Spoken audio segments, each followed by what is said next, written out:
মানুষ হয়ে দিলি ব্যথা মানুষের অন্তরে। তুমি মানুষ ভাবো কারে, যে তোমারে সাপের ছোবল মারে।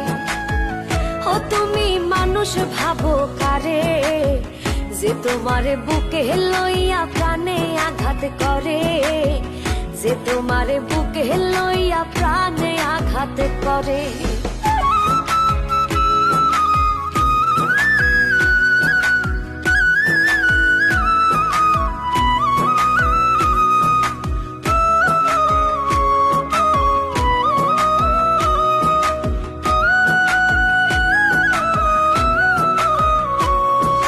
ভাবছো তুমি দূরে আছি চোখের আর